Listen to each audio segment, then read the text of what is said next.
Hi friends, मेरा नाम विकास चौधरी और आज अपन लास्ट क्लास को रेगुलर करते हैं जिसके अंदर अपन बात करेंगे विद्युत चार्ज की। हाँ, अपना यूट्यूब चैनल है फिजिक्स स्टडी पॉइंट, इसको लाइक एंड सब्सक्राइब करना ना भूलें। देखिए, विद्युत आवेश आपने लास्ट क्लास में पढ़ा था कि आवेश होता है वो उत्पन्न कैसे होता है। आवेश को उत्पन्न करने की विधियां आपने पढ़ ली थी। आवेश को उत्पन्न करने की हमारे पास तीन विधियां थी। एक तो घर्षण द्वारा, एक प्रेरण द्वारा और एक आपके पास थी चालन द्वारा। ये तीनों विधियों के अंदर आपने ये देखा था कि आवेश उत्पन्न कैसे होता है। उत्पन्न होने के बाद आवेश के बारे में अपन पढ़ेंगे कि आवेश का मात्रक क्या होता है। वैसे आवेश को आप डिफाइन किस तरीके से कर सकते हो, एज लाइक जो भी है। अपन अब स्टार्ट करते हैं। देखिए, विद्युत आवेश, इलेक्ट्रिक चार्ज, विद्युत आवेश,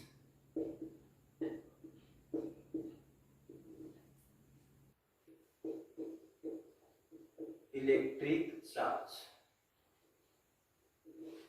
सबसे पहले अपन इसमें करेंगे start first point two point. सबसे पहले अपन बात करेंगे इसकी परिभाषा की, डेफिनेशन की, कि आवेश को किस तरीके से डिफाइन कर सकते हैं अपन।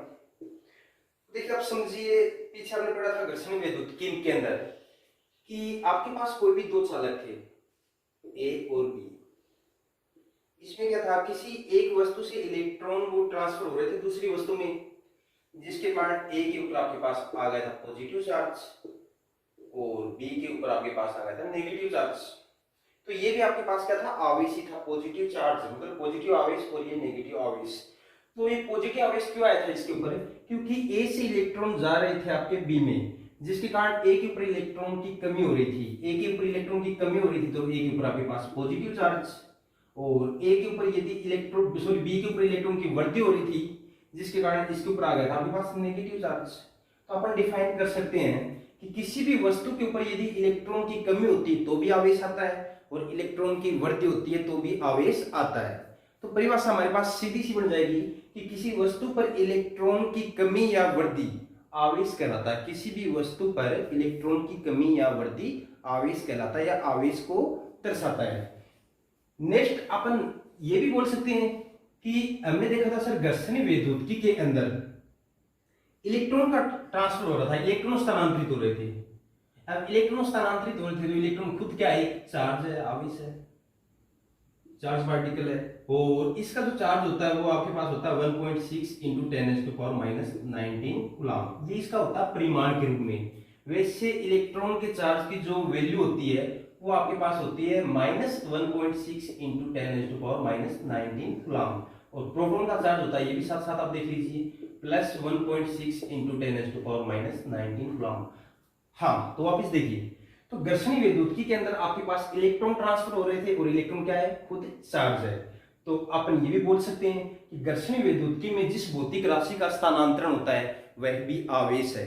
वो स्थानांतरण हो रहा है इलेक्ट्रॉन का, वह आवेश ही है। आपके पास इलेक्ट्रॉन खुद क्या है, आवेश है। तो इसकी डेफिनेशन देखिए हमारे पास आ जाएगी,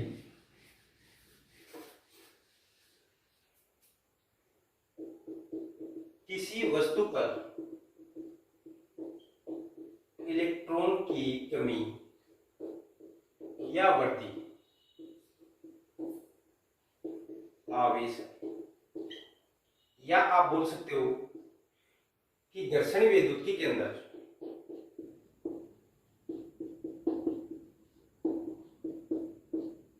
के अंतर्गत जिस भौतिक राशि का स्थानांतरण होता है, भौतिक राशि का स्थानांतरण होता है, आवेश है, आवेश है। स्थानांतरण किसका होगा, इलेक्ट्रॉन्स का। तो हमारे पास इसकी सीधी सीधी परिभाषा बन गया आपके पास, किसी वस्तु पर इलेक्ट्रॉन की कमी होना या वृद्धि होना ही आवेश है, या घर्षण विद्युतिकी के अंतर्गत जिस भौतिक राशि का स्थानांतरण होता है उसे आवेश कहते हैं। ये परिभाषा होगी, फर्स्ट पॉइंट हमारा कंप्लीट। परिभाषा के बाद में अपन बात करेंगे इसका सर संकेत क्या होगा।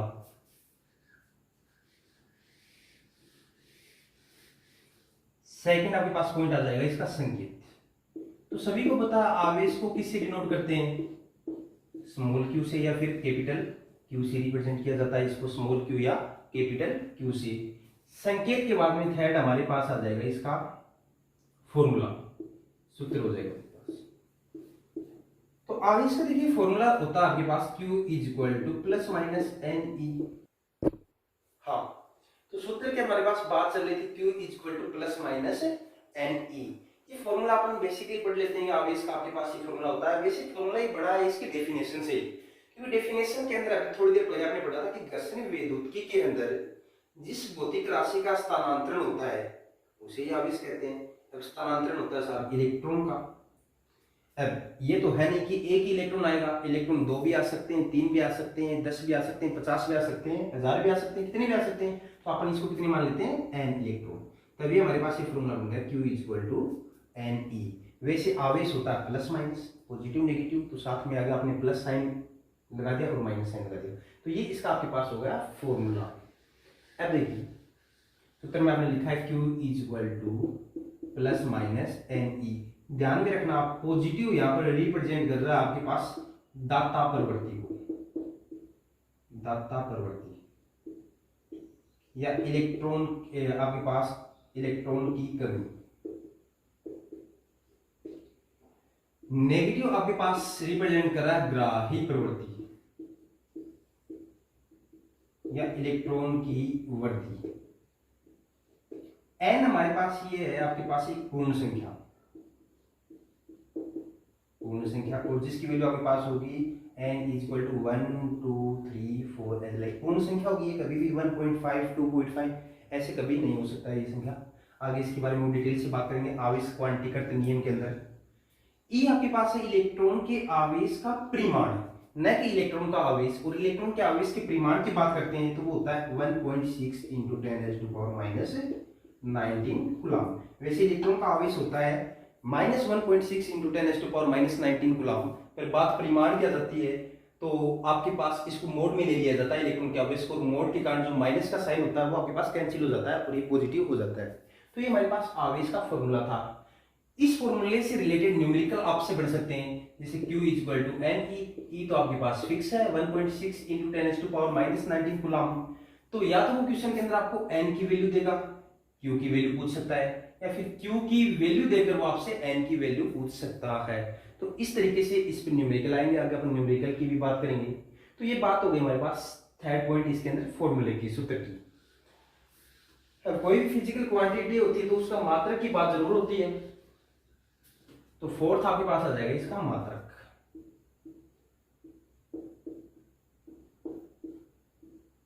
तो देखिए आवेश के मात्रक की बात करें तो सबसे पहले आ जाता है कि सबसे बड़ा मात्रक, आवेश का सबसे बड़ा मात्रक, और वो आपके पास होता है फैराडे, सबसे बड़ा मात्रक। फिर आगे बात करें अन्य मात्रक की, तो अन्य मात्रक की बात करेंगे तो देखेंगे एमकेएस सिस्टम के अंदर या एसआई सिस्टम, और एक आपके पास आ जाएगी सीजीएस। एमकेएस पद्धति के अंदर इसका मात्रक होता है आपके पास कूलम, जिसको आप सी से डिनोट करोगे, और एक मात्रक एमकेएस पद्धति के अंदर आप ये बोल सकते हैं इसका एम्पीयर इंटू सेकंड होता है। ये एम्पीयर इंटू सेकंड आपके पास आया, अपन ने 10th क्लास में पढ़ा था विद्युत धारा की डेफिनेशन, तो उसके अंदर था आवेशों के प्रवाह की दर को विद्युत धारा कहते हैं, और आपके पास वो फॉर्मूला आ गया था I is equal to Q upon T। तो यहां से Q की वैल्यू आ जाएगी I into T.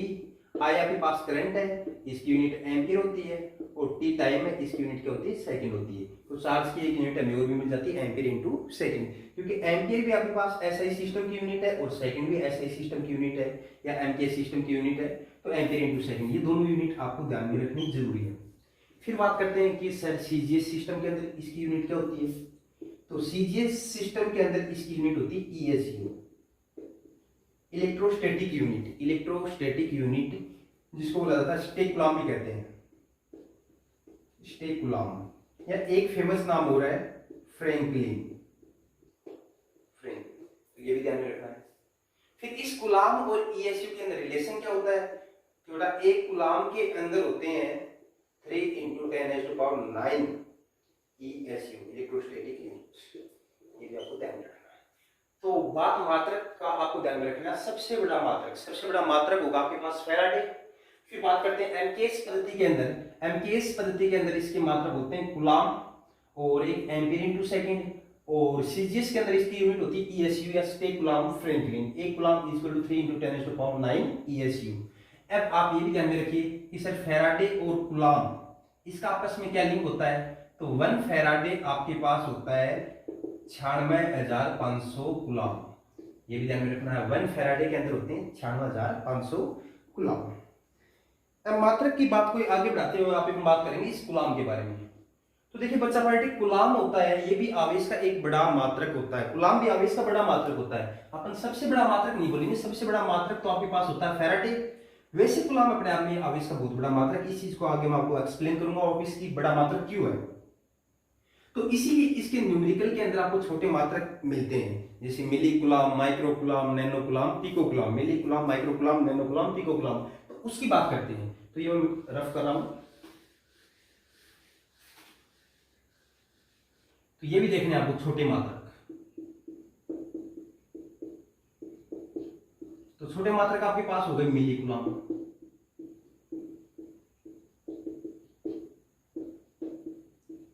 Micro coulomb, nano coulomb और पिको कूलम। मिली कूलम ये माइक्रो कूलम ऐसे डिनोट होगा, नैनो कूलम ऐसे और पिको कूलम आपके पास ऐसे आ जाएगा। देखिए 1 मिली कूलम के अंदर होते हैं 10⁻³ कूलम, माइक्रो में 10⁻⁻6 कूलम, नैनो के अंदर 10⁻⁹ कूलम और पिको के अंदर 10⁻12 कूलम। ये छोटे मात्रक आपको न्यूमेरिकल के अंदर मोस्टली मिलेंगे, जैसे किसी वस्तु के ऊपर कितने इलेक्ट्रॉन का ट्रांसफर किया जाए ताकि उसके ऊपर 2 माइक्रो कूलम आवेश आ जाए, तो आपको लिखना पड़ेगा 2 × 10⁻⁻6 माइक्रो की वैल्यू -6 कूलम, क्योंकि आपको ये वैल्यू दे रखी है। तो ऐसे तो याद रखना, milli coulomb, micro coulomb, nano coulomb और पिको कूलम सभी के अंदर वही है, 10 चल रहा है और 4 वही 3 का पड़ा, -3, -6, -9 और -12। अब याद करने के आपको मैं एक सीधी सी ट्रिक बता देता हूँ कि वही है। सबसे पहले मिली आता है, मिली मतलब सबसे पहले लड़की होती है अपने को क्या होती है, मिलती है, सबसे पहले मिली आएगा। फिर उसके बाद में मिलने के बाद आप उसको मायके ले जाओ, मिलने के बाद कहाँ ले जाओ, मायके, और मायके ले जाकर उसको नैनो में बैठाओ और उससे पिको करवाओ। तो सबसे पहले मिली, मिलने के बाद मायके ले जाओ और मायके ले जाकर उसको नैनो में बैठाओ फिर पिको करवाओ, जिससे आपको याद रह जाएगा milli coulomb, micro coulomb, nano coulomb, pico coulomb. हाँ भाई, क्यों लाल बाल गोपाल। उसके बाद में देखिए छोटे मात्रक की बात आपके पास हो गई। अब मात्रक के बाद में अपन बात करते हैं इसकी विमा की, डायमेंशन की।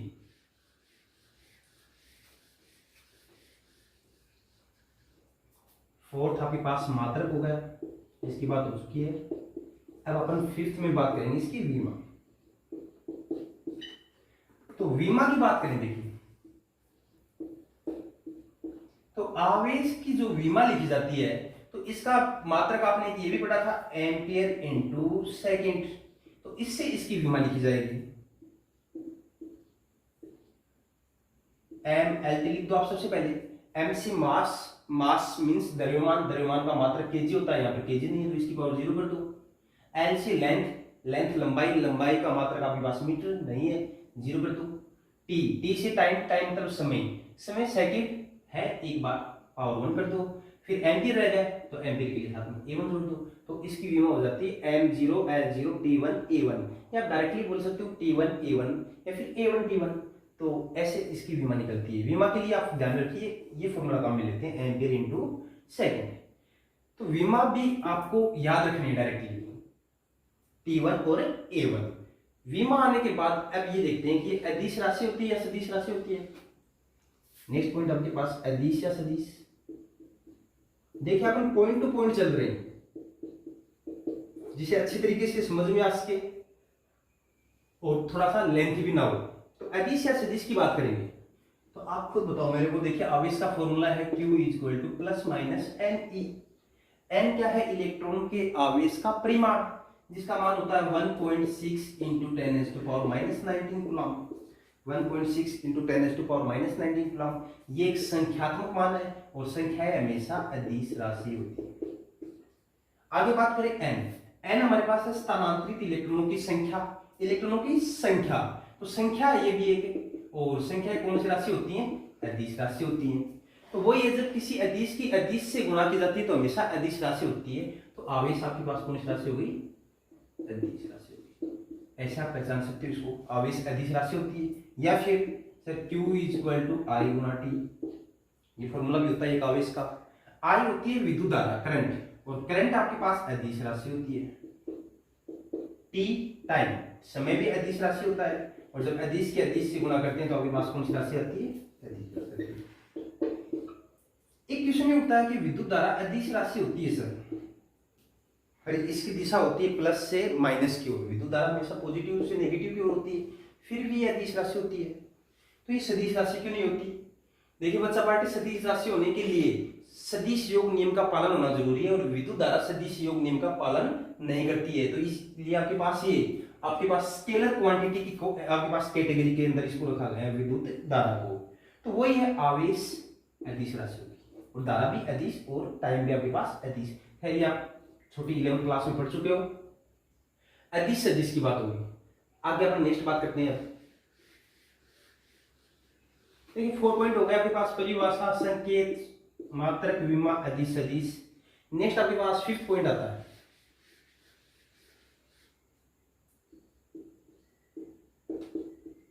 निर्भरता, कि आवेश किस पर निर्भर करता है। तो वही है आवेश का फॉर्मूला, वापस याद करो आप, Q equal to plus minus n e. E का मान तो आपके पास फिक्स है, ये तो चेंज होने वाला नहीं है, जिसकी वैल्यू है 1.6 into 10 to power minus 19 coulomb. Change क्या हो सकता है? एन। एन क्या है? स्थानांतरित इलेक्ट्रॉनों की संख्या। तो एन का मान जितना ज्यादा होगा चार्ज का मान उतना ही ज्यादा होगा, और एन का मान जितना कम होगा चार्ज का मान उतना ही कम होगा।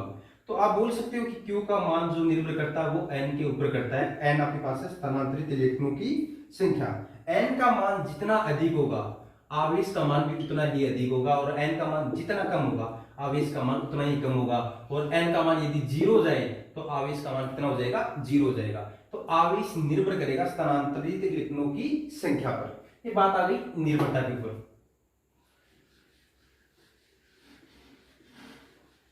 निर्भरता के बाद में एक आपसे डेफिनेशन पूछ जाती है, एक कूलम चार्ज किसे कहते हैं? 1 कूलम आवेश।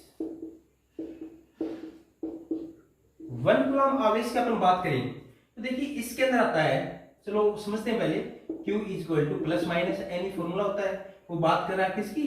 1 कूलम की, 1 कूलम चार्ज की। तो Q की वैल्यू उसने आपको दे दी 1 है। तो यहां से आप 1 इक्वल टू क्या लिख सकते हो? एनी। एन इक्वल टू क्या आ जाएगा? 1 अपॉन ई। 1 अपॉन ई की वैल्यू कितनी है? 1.6 into 10 to power minus 19। 10 to power minus 19 को आप ऊपर ले जाओगे तो आपके पास बचेगा 1 upon 1.6 into 10 to power 19। Point हटा दो, 0 लग जाएगा। अब 10 टू पावर 19 को मैं लिख सकता हूँ 10 टू पावर 18 इंटू 10, और उस 10 को आप इस 10 के साथ मल्टीप्लाई कर दो तो आपके पास आ जाएंगे 100 अपॉन 16, जिसकी वैल्यू आप डिवाइड करके देखोगे तो आएगा 6.25 इंटू 10 टू पावर 18। ये संख्या आ गई। किसके लिए आ गई है? एक कूलम आवेश के लिए ये वैल्यू आ गई 6.25 इंटू 10 टू पावर 18। तो आप बोल सकते हो कि एक कूलम आवेश के लिए आपको कम से कम कितने इलेक्ट्रॉन स्थानांतरित करने पड़ेंगे? 6.25 गुना 10 की पावर 18। तो आवेश होता क्या है? किसी वस्तु पर इलेक्ट्रॉन की कमी या वृद्धि ही आवेश होता है। तो अपन बोल देंगे कि यदि किसी वस्तु पर 6.25 गुना 10 की पावर 18 इलेक्ट्रॉन की कमी की जाए या वृद्धि की जाए तो वह एक कूलम आवेश के तुल्य होता है, या एक कूलम आवेश होगा। किसी वस्तु पर 6.25 इंटू 10 टू पावर 18 इलेक्ट्रॉन की कमी या वृद्धि ही एक कूलम आवेश के तुल्य होता है।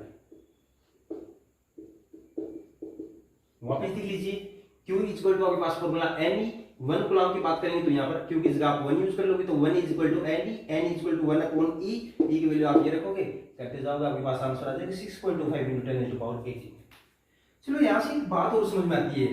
लास्ट आपने देखा था कि आवेश होता है वो निर्भर करता है स्थानांतरित इलेक्ट्रॉनों की संख्या के ऊपर, Q समानुपाती N। और यहाँ पर जो N की वैल्यू आ रही है वो 6.25 इंटू 10 टू पावर 18 है, जो बहुत अधिक है। जिसको आप बोल सकते हो पॉइंट भी हटाओ तो 625 गुणा 10 की पावर 16, ये संख्या बहुत अधिक है, संख्यात्मक मान। n का मान जितना अधिक होगा तो आवेश का मान उतना ही ज्यादा होगा। इसीलिए कहते हैं कि कूलाम आवेश का बड़ा मात्रक है, मतलब कि एक कूलाम आवेश के लिए भी आपको कम से कम 625 गुणा 10 की पावर 16 इलेक्ट्रॉन चाहिए, जो संख्यात्मक मान से बहुत, जो संख्यात्मक मान में बहुत अधिक है। इसीलिए कूलाम आवेश का क्या होता है, बड़ा मात्रक होता है। फिर आगे इसकी और भी बात करेंगे, और भी हमारे पास एग्जांपल्स आएंगे, समझेंगे इस चीज को डिटेल से। एक बार आप ध्यान में रखना ये चीज। फिर देखिए नेक्स्ट आपके पास आ जाता है एक कूलाम आवेश की, अपन नेक्स्ट डेफिनेशन की बात करते हैं कि सर और डेफिनेशन बताओ।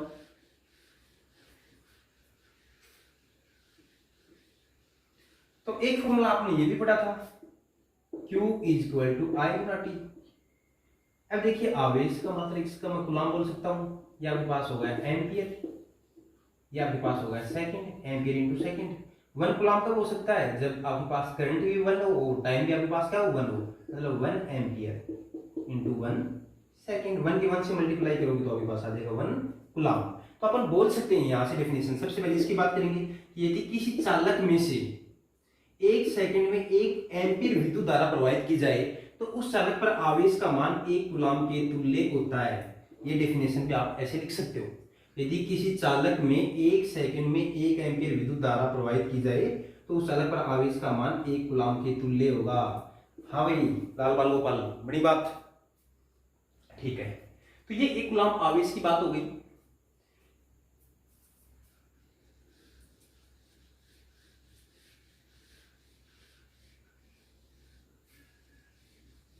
नेक्स्ट आपके पास पॉइंट आता है नाभिक पर आवेश। जो न्यूक्लियस होती है इसके ऊपर आपके पास कौन सा चार्ज होता है।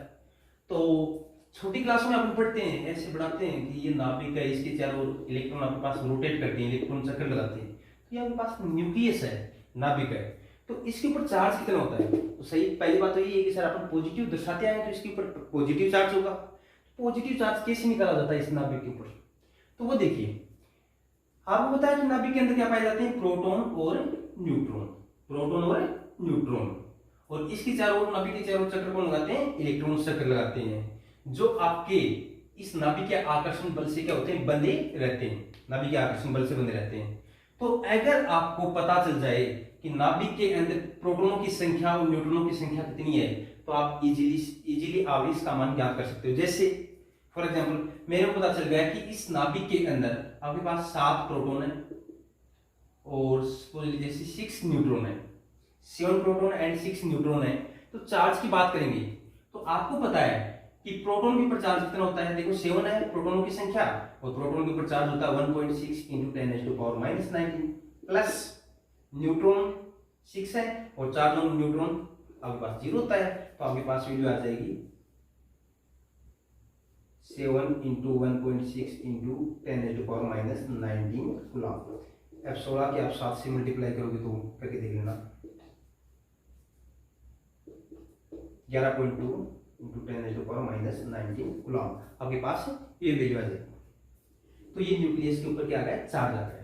मतलब कि सीधी सी बात है कि अगर हमें प्रोटॉनों की संख्या पता चल जाए तो अपन प्रोटॉन के आवेश से या इलेक्ट्रॉन के आवेश के परिमाण से उसको मल्टीप्लाई कर देंगे तो न्यूक्लियस के ऊपर चार्ज की वैल्यू आ जाएगी। इसके लिए देखिए एक फॉर्मूले की अपन बात करते हैं, इस तरीके से पढ़ेंगे आप, x z a, ये आपके पास नाभिक हो गई, z आपके पास होता है परमाणु क्रमांक और इसी को बोला जाता है प्रोटॉनों की संख्या। a आपके पास होती है द्रव्यमान संख्या, जिसके अंदर आपके पास होते हैं प्रोटॉन और न्यूट्रॉन। तो आपको तो मतलब केवल किससे, प्रोटॉनों की संख्या से, अगर प्रोटॉनों की संख्या आपको पता चल गई तो अपन नाभिक पर आवेश का मान ज्ञात कर सकते हैं। तो ये आपके पास फॉर्मूला हो गया। अब देखिए इसका जो फॉर्मूला, सॉरी एक स्ट्रक्चर हो गया नाभिक का। अब फॉर्मूला इसका क्या होता है, नाभिक के ऊपर चार्ज का प्लस Ze। Z आपके पास है परमाणु क्रमांक या प्रोटॉनों की संख्या आपको पता चल गई और E आपके पास क्या है, इलेक्ट्रॉन के आवेश का परिमाण या प्रोटॉन का आवेश, जिसकी वैल्यू होती है 1.6 × 10⁻⁻⁹ कूलाम। और आपको पता है कि प्रोटॉन ही है इसके अंदर, तो पॉजिटिव चार्ज हो तो यहाँ पर नेगेटिव तो लगाने की कोई मींस नहीं है। तो Q equal to plus ZE, ये आपके पास चार्ज ऑन न्यूक्लियस हो गया आपके पास। अब इससे रिलेटेड देखिए क्वेश्चन किस तरीके से आते हैं इस फॉर्मूले से। आप क्वेश्चन दे देगा 6 कार्बन 12 नाभिक पर